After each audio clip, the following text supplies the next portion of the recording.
Hello दोस्तों, मेरा नाम है अभिषेक और आप सब देख रहे हैं स्टडी विद अभी। तो दोस्तों, आज की इस वीडियो में हम बात करने वाले हैं यूपी ट्रिपल एस सी के जो पिट का एग्ज़ाम होना है पीटी का, उसकी जो प्रारंभिक परीक्षा होगी उसके सिलेबस के बारे में हम डिस्कस करने वाले हैं। कितने नंबर का होगा, कितनी नेगेटिव मार्किंग होगी, कितना टाइम होगा, कितने टोटल क्वेश्चन आएंगे और पूरा सिलेबस क्या है, किस किस पॉइंट से क्वेश्चंस आएंगे।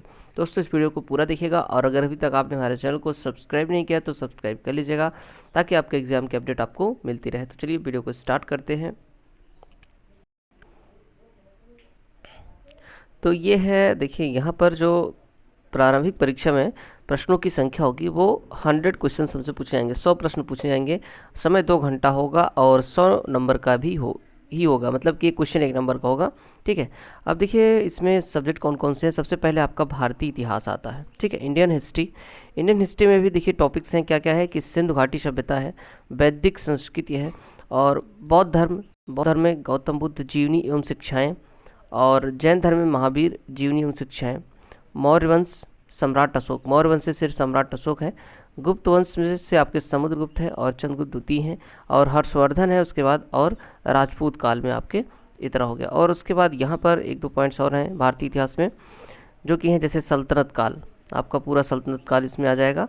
उसके बाद मुगल साम्राज्य है, मराठा है, और ब्रिटिश राज्य का अभ्युदय एवं स्वतंत्रता संग्राम है, और ब्रिटिश राज्य का सामाजिक आर्थिक प्रभाव भी है। ठीक है। तो इतना भारतीय इतिहास से हो गया। और उसके बाद अब आ जाते हैं जो हमारा है आपका भारतीय राष्ट्रीय आंदोलन, जो स्वतंत्रता आंदोलन था उसमें। तो देखिए यहाँ पे स्वाधीनता आंदोलन के प्रारंभिक वर्ष है, और स्वदेशी तथा सविनय अवज्ञा आंदोलन, महात्मा गांधी तथा अन्य नेताओं की भूमिका है। क्रांतिकारी आंदोलन तथा उग्र राष्ट्रवाद का उदय है। विधायी संशोधन तथा ब्रिटिश इंडिया एक्ट 1935 है। और भारत छोड़ो आंदोलन, आज़ाद हिंद फौज तथा नेताजी सुभाष चंद्र बोस के बारे में पूछा जाएगा। फिर अब शुरू होता है यहाँ पर भूगोल। ठीक है, ये यहाँ तक हिस्ट्री में है। बात करते हैं भूगोल की, तो भूगोल में भारत एवं वैश्विक भौतिक भूगोल, नदियाँ तथा नदियों की घाटी जो है, और भूजल संसाधन है, पर्वत पहाड़ी तथा हिमनद है, मरुस्थल और शुष्क क्षेत्र है, वन है, और खनिज संसाधन विशेषकर भारत में आपको पढ़ना है। और भारत एवं विश्व का राजनीतिक भूगोल जो है वो जलवायु तथा मौसम है, टाइम जोन है, और जनसंख्यिकी परिवर्तन तथा प्रवास है। ठीक है। और उसके बाद यहाँ पर अर्थव्यवस्था, इकोनॉमी से भी क्वेश्चन आएंगे। इकोनॉमी में भारतीय अर्थव्यवस्था 1947 से 1991 तक, योजना आयोग एवं पंचवर्षीय योजनाएं, मिश्रित अर्थव्यवस्था का विकास, निजी एवं सार्वजनिक क्षेत्र, हरित क्रांति, दुग्ध विकास एवं ऑपरेशन फ्लड, और यहाँ पे है बैंकों का राष्ट्रीयकरण तथा सुधार। उसके बाद वर्ष 1991 में आर्थिक सुधार तथा उसके बाद अर्थव्यवस्था है। और वर्ष 2014 के पश्चात आर्थिक सुधार, कृषि सुधार, और यहाँ पर ढांचागत सुधार और श्रम सुधार है। और उसके बाद यहाँ पर आपका सिलेबस आता है आर्थिक सुधार और जीएमटी। ठीक है। इसके बाद भारतीय संविधान एवं लोक प्रशासन से आपसे क्वेश्चन पूछे जाएंगे, जैसे भारतीय संविधान में है, भारतीय संविधान की मुख्य विशेषताएं क्या है, राज्य के नीति तत्व क्या है, राज्य के नीति निर्देशक सिद्धांत क्या है, मौलिक अधिकार एवं कर्तव्य क्या है, संसदीय प्रणाली क्या है, संघीय प्रणाली, संघ के केंद्र शासित प्रदेश, केंद्र राज्य संबंध, और न्यायिक ढांचा, सर्वोच्च न्यायालय, उच्च न्यायालय और जिला प्रशासन, स्थानीय निकाय, पंचवर्षीय राज्य संस्थाएं, ये सब आपसे पूछे जाएंगे। सामान्य विज्ञान में आपके प्रारंभिक भौतिक विज्ञान, प्रारंभिक रसायन विज्ञान और प्रारंभिक जीव विज्ञान आपसे पूछा जाएगा।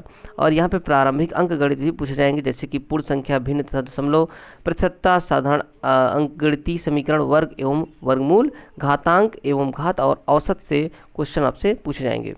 सामान्य हिंदी में आपका संधि, विलोम शब्द, पर्यायवाची शब्द, वाक्यांशों के लिए एक शब्द, लिंग, समश्रुत भिन्नार्थक शब्द, मुहावरे, लोकोक्तियाँ, सामान्य अशुद्धियाँ, और लेखक और रचनाएं, गद्य एवं पद्य दोनों से मिलाकर क्वेश्चन आपसे पूछे जाएंगे। उसके बाद सामान्य अंग्रेजी आपसे पूछी जाएगी, जनरल 5-5 क्वेश्चन होंगे। देखिए यहाँ साइड पे कितने कितने क्वेश्चन पूछे जाएंगे वो भी लिखा, आप इसको देखते चलिएगा। ठीक है। सामान्य अंग्रेजी से भी आपके 5 क्वेश्चन आएंगे, जिसमें कि आपका अंग्रेजी व्याकरण होगा और अपठित गद्यांश पर आधारित प्रश्न होंगे। उसके बाद आपसे लॉजिक एंड रीजनिंग से भी 5 क्वेश्चन पूछे जाएंगे, बृहत एवं लघु, क्रम एवं रैंकिंग, संबंध, समूह से भिन्न को अलग करना, कैलेंडर एवं घड़ी, कारण और प्रभाव, कोडिंग डिकोडिंग, और निगमात्मक तर्क कथन विश्लेषण से भी आपसे क्वेश्चन पूछे जाएंगे। उसके बाद करंट अफेयर से 10 क्वेश्चन आपसे पूछे जाएंगे, भारत एवं वैश्विक सभी करंट अफेयर से आपसे 10 क्वेश्चन टोटल पूछे जाएंगे। उसके बाद सामान्य जागरूकता आपसे 10 क्वेश्चन यानी कि 10 नंबर के पूछे जाएंगे। यहाँ पे है भारत के पड़ोसी देश, जैसे हो गया देश, राजधानी एवं मुद्रा, भारत के राज्य तथा केंद्र शासित प्रदेश हो गया, भारतीय संसद, राज्यसभा, लोकसभा और विधानसभा, विधान परिषद, ये सब के बारे में आपसे पूछे जाएंगे। आप डिटेल में यहाँ पे पढ़ सकते हैं, मैं आपको दिखा दे रहा हूँ, ठीक है। और इसका पीडीएफ भी आप डाउनलोड कर सकते हैं। उसके बाद देखिए यहाँ पर है कि अपठित हिंदी गद्यांश के विवेचन एवं विश्लेषण, 2 गद्यांश आपसे पूछे जाएंगे, प्रत्येक 5 नंबर का होगा, यानी कि 10 नंबर के हो जाएंगे ये भी, ठीक।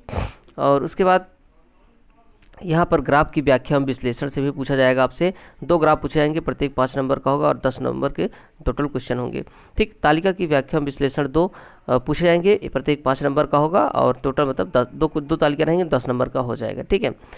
तो ये हो गया आपका टोटल सिलेबस इतना है। और यहाँ पे एक माइनस मार्किंग बता देते हैं कि प्रत्येक गलत उत्तर है तो 1/4 की कटौती की जाएगी, मतलब 1/4 माइनस मार्किंग होगा। अगर आप 4 क्वेश्चन गलत करते हैं तो 1 क्वेश्चन सही आपका गलत हो जाएगा। इस तरीके से माइनस मार्किंग की यहाँ पे व्यवस्था की गई है। तो इसको देखते हुए आप तैयारी कर सकते हैं। सिलेबस का PDF मैं दे दूँगा, आप डाउनलोड करके पढ़ लीजिएगा। Thanks for watching.